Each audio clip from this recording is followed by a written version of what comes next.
جی السلام علیکم بچوں، پچھلے ٹاپک میں ہم لوگوں نے اسم کی اقسام ہم لوگوں نے لاسٹ میں اسم کی اقسام پڑھا تھا معنی کے لحاظ سے۔ آج ہمارے پاس ٹاپک ہے اس میں معرفہ کی اقسام۔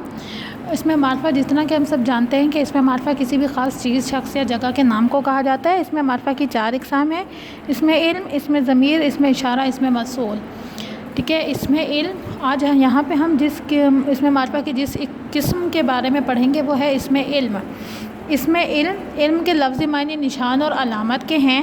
قواعد کی روح سے اس سے مراد وہ خاص نام ہے جو کسی شخص کی پہچان کے لیے دیا جائے۔ علم کے لفظی معنی نشان اور علامت کے ہیں۔ قواعد کی روح سے اس سے مراد وہ خاص نام ہے جو کسی شخص کی پہچان کے لیے دیا جائے، مثلا قائد اعظم، ابن مریم الغالب وغیرہ۔ ٹھیک ہے، علم کسی بھی شخص کی، کسی بھی لفظ کی نشان اور علامت کے لیے استعمال کیا جاتا ہے۔ اس میں علم اس میں معرفہ کی قسم ہے۔ آگے اس میں علم کی 5 اقسام ہیں: خطاب، لقب، تخلص، کنیت اور عرف۔ خطاب سب سے پہلے ہمارے پاس ہے خطاب میں آپ کو آسان الفاظ میں سمجھاؤں گی کہ جب کوئی انسان اپنے ملک کے لیے کوئی خاص کام کرتا ہے یا اپنے ملک کے لیے کوئی خدمات پیش کرتا ہے تو اس خدمات کے صلے میں حکومت کی طرف سے اس کو جو نام دیا جاتا ہے وہ خطاب کہلاتا ہے۔ ٹھیک ہے، اب یہاں پہ خطاب ہے وہ خاص نام جو کسی شخص کو اس کے علمی اور ادبی خدمات کے صلے میں حکومت کی طرف سے دیا جائے، خطاب کہلاتا ہے۔ مثلا شمس العلماء رستم زمان خان بہادر وغیرہ۔ یہاں پہ دیکھیں شمس العلماء تھا میر حسن صاحب کا جو علامہ اقبال کے استاد تھے، ان کو شمس العلماء کا خطاب دیا گیا تھا۔ رستم زمان خان بہادر خان، یا اسی طرح ہمارے پاس جو ہے وہ قائد اعظم ہیں، ان کو قائد کا خطاب دیا گیا کہ ان کی بہتر کارکردگی کی بنا پر، ان کے بہترین کام کرنے پر ان کو حکومت کی طرف سے ایک نام دیا گیا، خطاب دیا گیا جس کو خطاب کہا گیا ہے۔ ٹھیک ہے، اس کے بعد ہے لقب۔ لقب وہ خاص نام ہے جو کسی خوبی کی وجہ سے قوم کی طرف سے دیا جائے۔ وہ خاص نام جو آپ کی کسی خوبی کی بنا پر قوم کی طرف سے دیا جاتا ہے وہ لقب کہلاتا ہے۔ وہ خاص نام جو کسی خوبی کی وجہ سے قوم کی طرف سے دیا جائے لقب کہلاتا ہے۔ لقب وہ خاص نام جو کسی خوبی کی وجہ سے قوم کی طرف سے دیا جائے لقب کہلاتا ہے۔ مثلا مادر ملت جو فاطمہ جناح کا لقب تھا، خلیل اللہ حضرت ابراہیم علیہ السلام کا لقب تھا، صادق اور امین آپ صلی اللہ علیہ وسلم کے لقب تھے کہ جو کسی ان کی کارکردگی پر عوام ان کو دے۔ پہلے خطاب تھا کہ جو حکومت کی طرف سے نام دیا جائے وہ خطاب کہلاتا ہے، اور لقب وہ ہوتا ہے جو کہ کسی کی خوبی کی وجہ سے قوم کسی انسان کو نام دے، وہ لقب ہوتا ہے۔ اس کے بعد تخلص ہے، وہ مختصر نام جو شاعر اپنے اصلی نام کی بجائے اپنے اشعار میں استعمال کرتے ہیں۔ تخلص کہلاتا ہے کہ شاعر حضرات اپنے شاعری میں اپنا پورا نام استعمال کرنے کے بجائے اپنا ایک مختصر سا نک نیم استعمال کرتے ہیں جس کو تخلص کہا جاتا ہے۔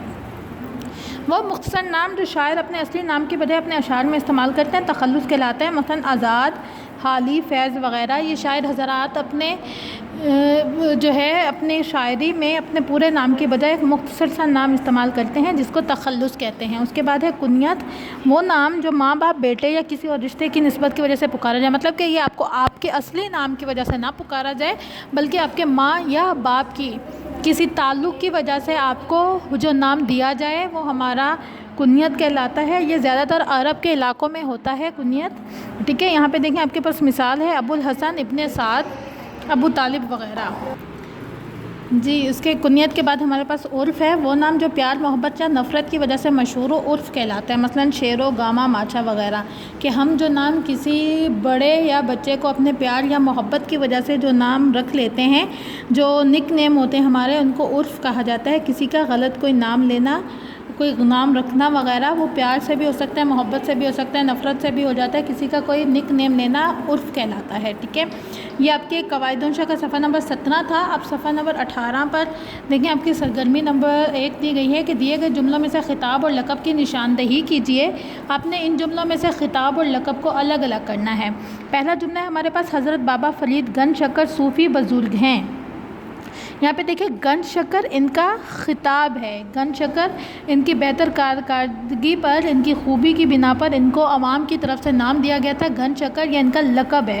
ٹھیک ہے، سوری میں پہلے شاید خطاب بول گئی ہوں، تو گنج شکر ان کا لقب ہے کہ حضرت بابا فرید گنج شکر صوفی بزرگ ہیں، گنج شکر ان کا لقب ہے۔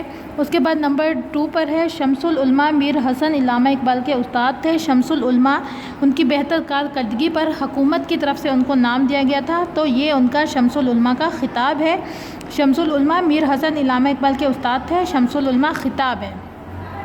اس کے بعد نمبر 3 والے جملے میں ہے کہ حضرت موسیٰ علیہ السلام کلیم اللہ، اللہ تعالیٰ کے عظیم پیغمبر تھے۔ کلیم اللہ، اللہ کا دوست، کلیم اللہ ان کا لقب ہے۔ حضرت موسیٰ کا کلیم اللہ لقب ہے کہ حضرت موسیٰ کلیم اللہ کے عظیم پیغمبر تھے، لقب تھا، مطلب اللہ کا دوست ہونے کا ان کو لقب دیا گیا تھا کلیم اللہ کا۔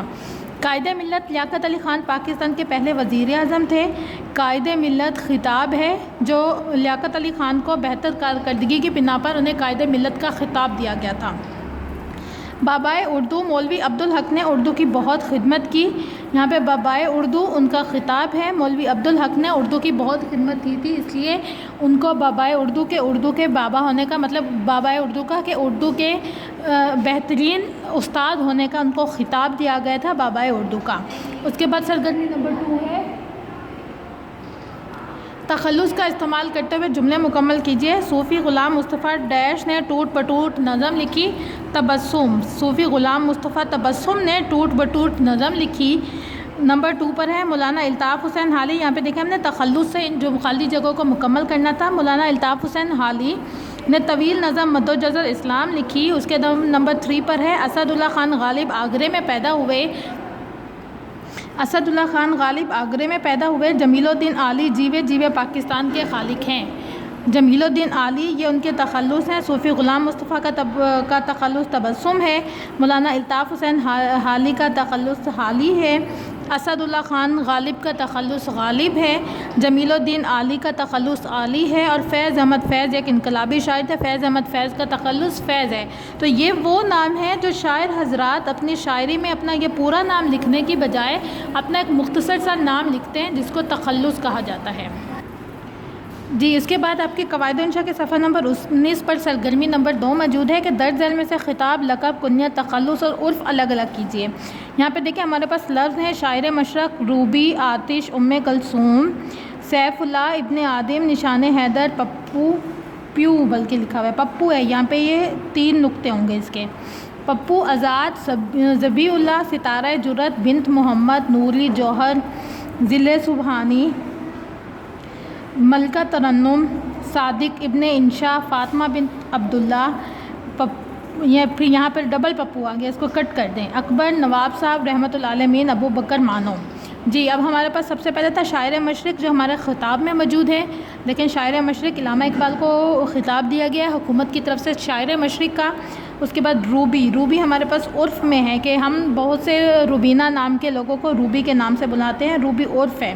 اس کے بعد آتش ہمارا تخلص ہے، شاعر حضرات اپنے نام کے ساتھ استعمال کرتے ہیں۔ ام کلثوم کنیت میں ہے۔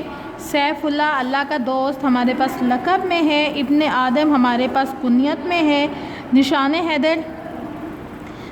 حیدر حکومت کی طرف سے خطاب دیا جاتا ہے، نشان حیدر حکومت کی طرف سے خطاب دیا جاتا ہے، یہ خطاب میں ہے۔ اس کے بعد پپو ہے ہمارے پاس عرف میں۔ آزاد تخلص ہے۔ ذبیح اللہ اللہ کی راہ میں ذبح ہونے والا، حضرت اسماعیل علیہ السلام ذبیح اللہ کا لقب ان کو دیا گیا تھا، ٹھیک ہے۔ اس کے بعد ستارہ جرت خطاب میں ہے۔ بنت محمد کنیت میں ہے۔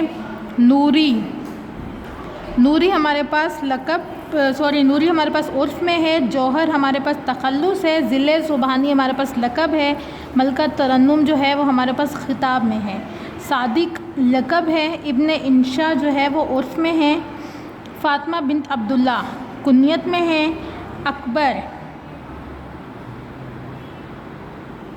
اکبر ہمارے پاس تخلص ہے۔ نواب صاحب خطاب ہے۔ رحمۃ العالمین لقب ہے۔ ابو بکر کنیت ہے۔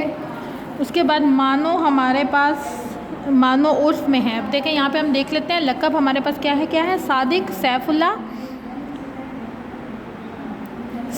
سیف اللہ، ذبیح اللہ، ذل سبحانی، رحمۃ العالمین۔ اس کے بعد خطاب میں ہے شاعر مشرق، نشان حیدر، ستارہ جرت، ملکہ ترنم، نواب صاحب۔ اس کے بعد تخلص میں ہے آتش، آزاد، جوہر، اکبر، غالب۔ کنیت میں ہے بنت محمد، ابن آدم، فاطمہ بنت عبداللہ، ام کلثوم، ابو بکر۔ جی اس کے بعد عرف میں ہمارے پاس روبی، پپو، مانو، نوری، ابن انشا۔ جی یہ آپ کے 5 علم کی قسمیں تھیں، لقب، خطاب، تخلص، کنیت اور عرف. جی.